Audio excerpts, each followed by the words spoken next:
여러분들에게 문제를 내겠습니다. 이것이 무슨 병인지 알아맞혀 보시기 바랍니다. 이 병의 원인은 뚜렷하게 밝혀지지 않았습니다.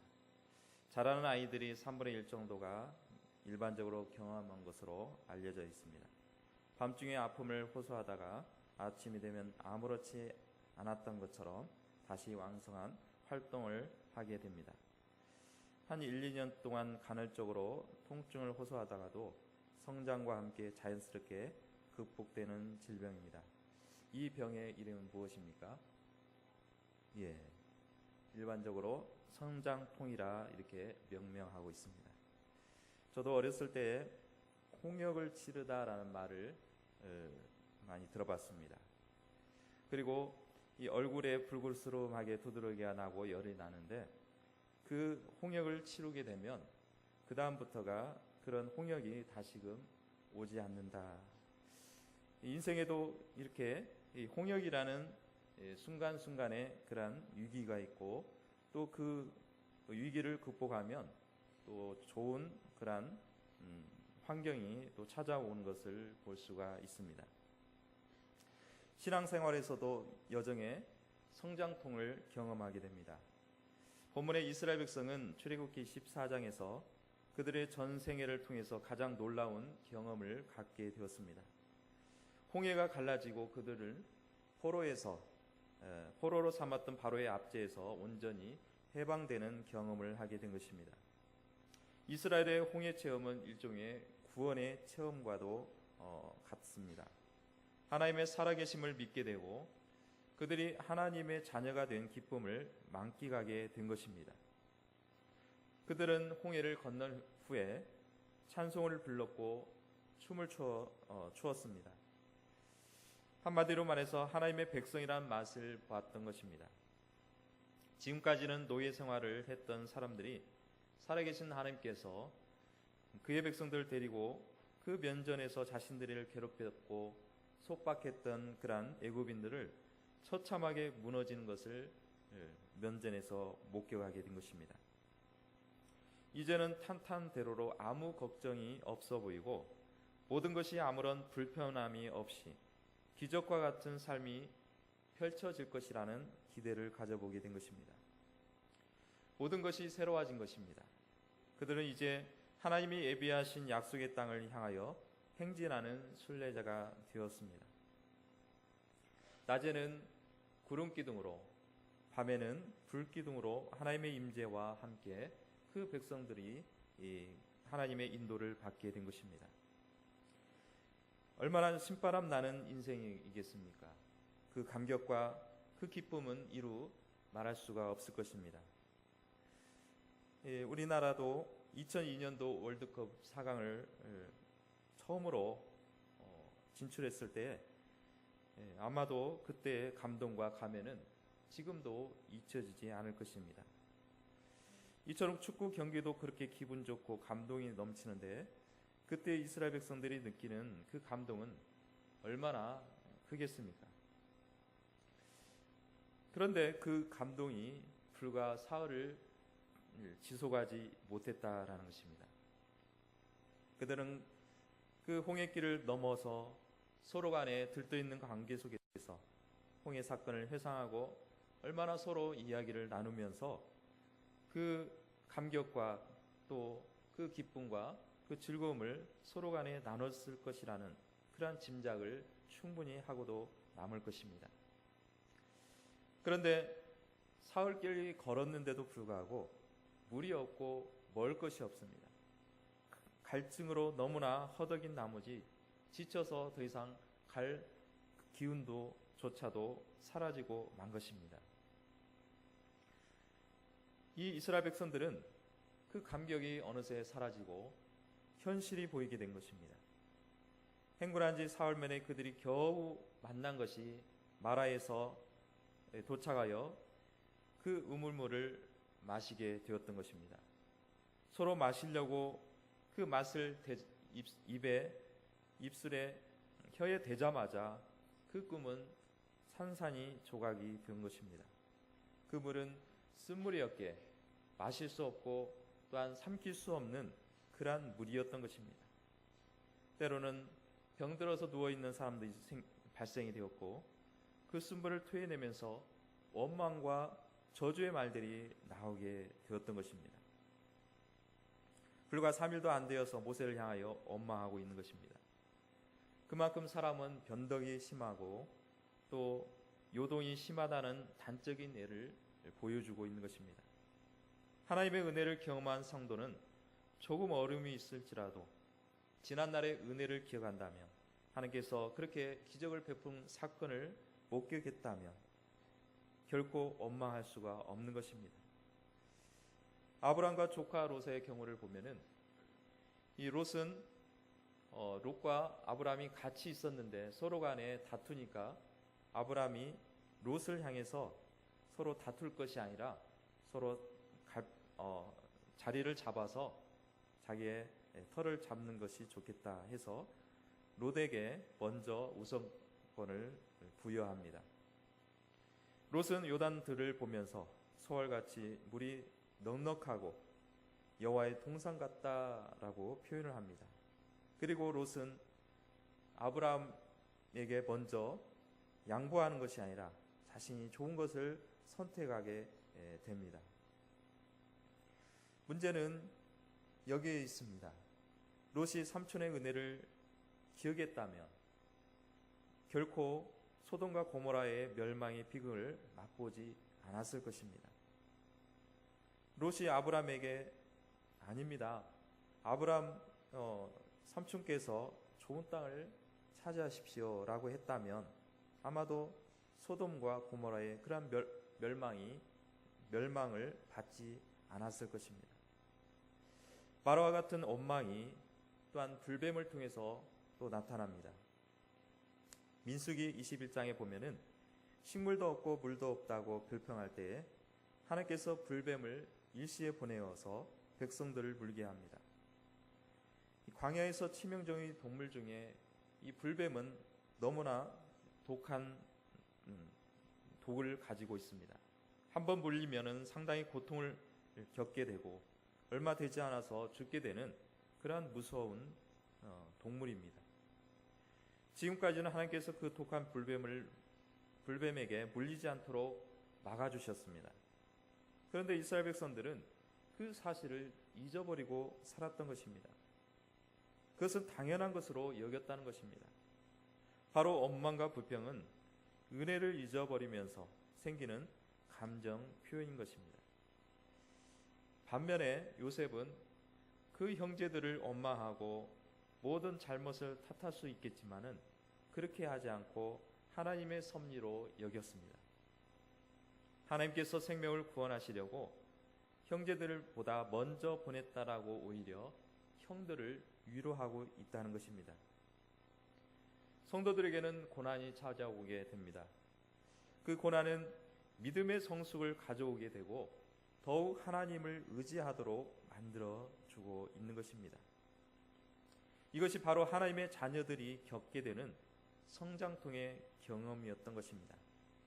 바로 이때 그들의 곁에 찾아오신 분이 하나님이셨고 그 이름을 여호와 라파, 즉 치료하는 하나님이셨다라고 말씀하고 있는 것입니다.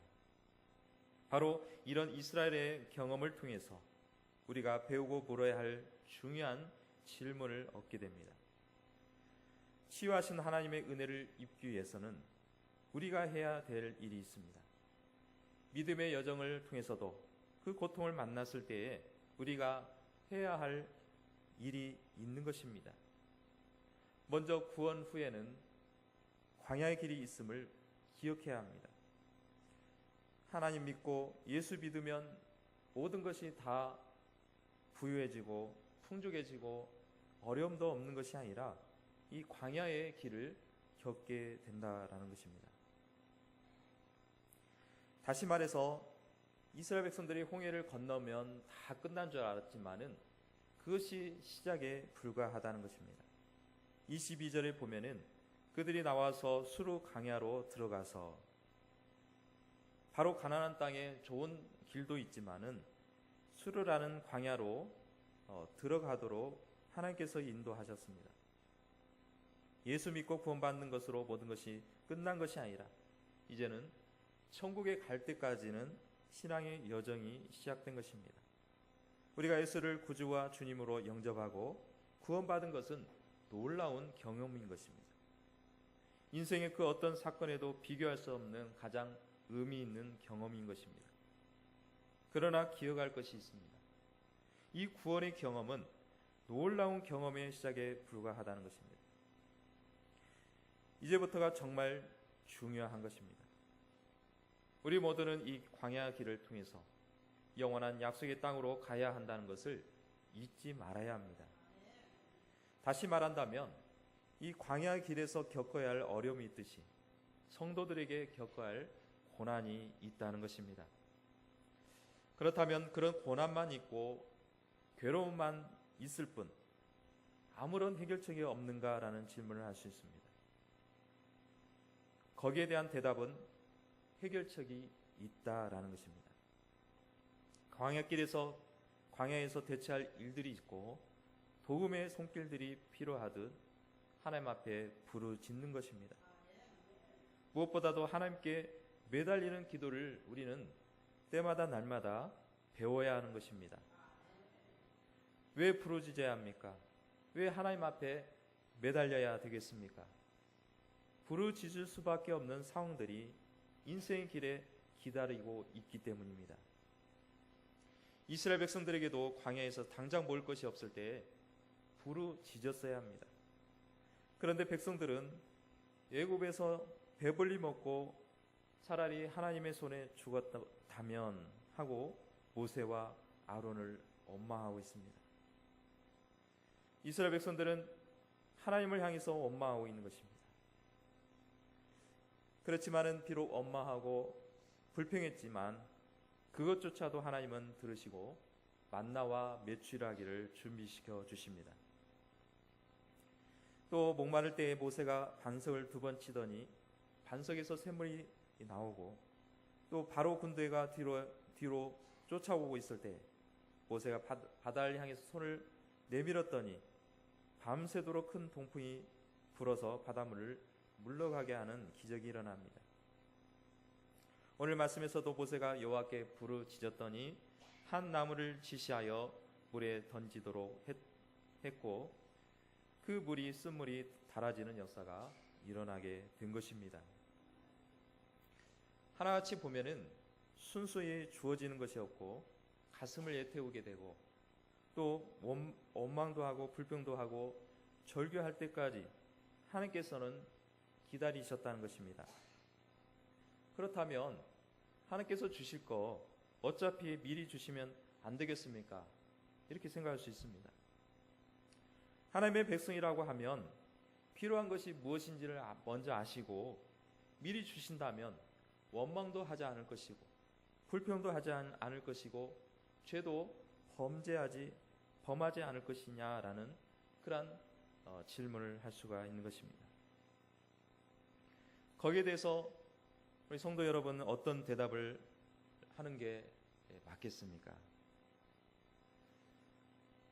부모의 심정을 생각해 보았습니다.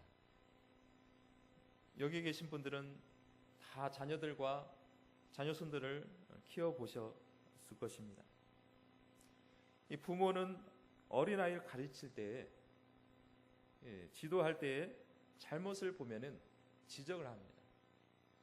또 훈련을 시킵니다. 그리고 강인하게 만들고 싶은 마음이 바로 부모의 심정인 것입니다.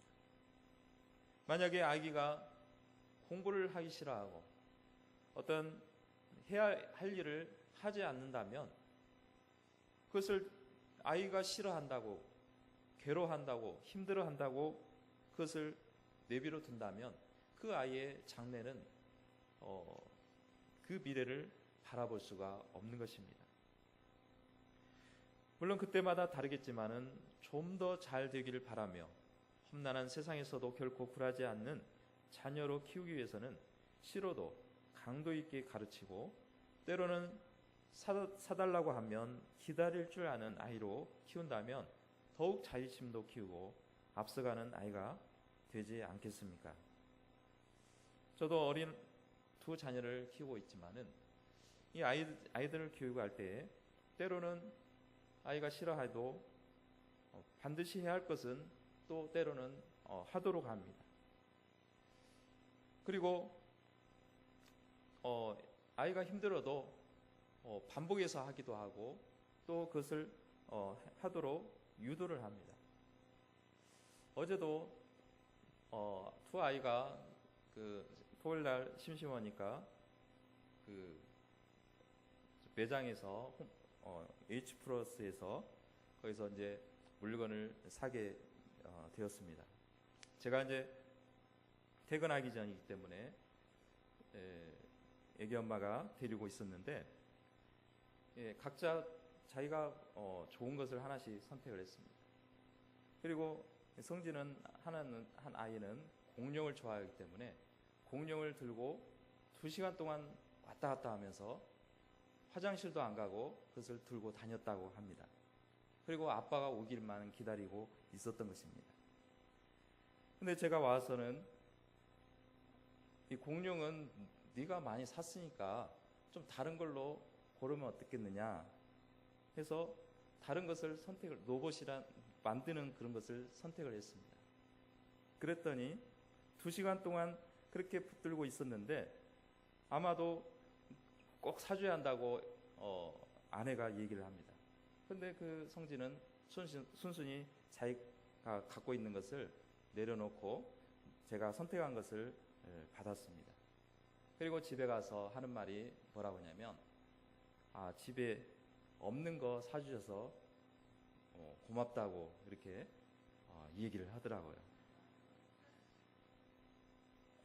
이 아이는 때로는 자기가 고집하고 싶지만은 더 좋은 거 아니면은 또 아무래도 이 아이에게 필요한 것이 있다고 판단하면 그것을 또 선택할 수 있는 그런 교육도 참 필요하다 생각이 듭니다. 하나님께서도 당신의 백성이 허술하고 나약하고 하나님도 믿지 못하는 백성으로 남기를 원치 않으실 것입니다. 예수님께서도 요한복음 16장 33절에 보면은 세상에서는 너희가 환난을 당하나 담대하라 내가 세상을 이기었노라 라고 말씀하고 있습니다. 이 말씀을 통해서 환난을 면제해 주려고 말씀한 것이 아니라 환난을 당하나 승리를 보장해 줄 테니까 그 환난을 이겨내고 극복하라 라고 말씀하고 있는 것입니다. 본문에 보면은 모세가 부르짖습니다. 25절을 보면은 모세가 여호와께 부르짖었더니 여기서 부르짖다라는 말은 내 속에 있는 것을 다 쏟아낸다라는 뜻입니다. 성경을 우리가 부르짖을 때 여호와가 우리를 고통에서 건지신다고 약속하고 있습니다. 우리가 부르짖을 때 그가 우리를 공경에서 구하시겠다고 약속하십니다. 그렇다면 모세가 부르짖었을 때 어떤 일이 생겼습니까? 하나님께서는 그 해결책을 지시하셨는데 모세에게 지시한 나무를 물에 던지라고 말씀하고 있습니다. 모세는 그 명령을 받아서 그 쓴물에다가 던졌더니 그 쓴물이 단물로 바뀌어지게 되었던 것입니다.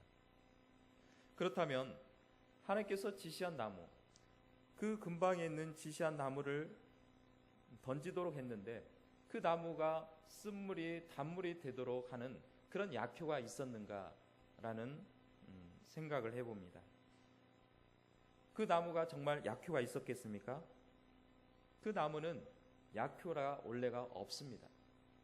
그 나무 자체는 쓴물이 단물이 바꿀 수 있는 그런 능력이 아무것도 없습니다. 그러나 하나님의 명령을 들어 그것을 순종했더니 그 쓴물이 단물로 변한 줄로 믿습니다. 성경에는 전혀 엉뚱한 명령을 내는 경우들이 있습니다. 한센십병에 걸린 나아만 장군이 있었는데 이 나아만 장군이 엘리사 선지자가 불치병도 고친다는 그런 소문을 듣고 고쳐주기를 친히 찾아오게 됩니다. 그리고 엘리사 선지자를 불러서 자신의 병을 고질적 병을 고쳐주기만을 요청을 합니다. 그런데 엘리사는 나와보지도 않고 그저 종을 통해서 요단강에 가서 7번 물을 몸을 담으라, 몸을 담아서 씻으라라고 지시만 내리고 코빼기도 보이지 않습니다. 어떻게 요단강에 가서 씻는다고 한센시병이 낫겠습니까? 그러나 그 명령을 듣고 순종했더니 지긋한 한센시병이 고쳐져 어린아이와 같은 살결로 회복되었습니다. 이는 하나님의 선지자가 그 말을 듣는지 아니 듣는지를 보기 위함이었던 것입니다. 오늘날 하나님께서는 시험의 기준이 되는 율법과 법도를 주십니다. 하나님께서 말씀을 이성과 과학, 때로는 자기의 관념이나 사상이나 지식이나 지혜 등을 뛰어넘어 듣는다면 기적이 오늘날에도 일어날 줄로 믿습니다. 어떤 상황에도 우리는 말씀에 순종하라고 우리에게 가르쳐주고 있는 것입니다. 본문의 25절 26절에 보면은 하나님께서 당신의 백성들의 기도를 응답하시면서 단순히 치유의 역사만을 행하신 것이 아니라 그들에게 말씀을 주십니다. 그리고 이 말씀에 귀를 기울이고 순종하고 지키며 의를 행하도록 명령하고 있는 것입니다.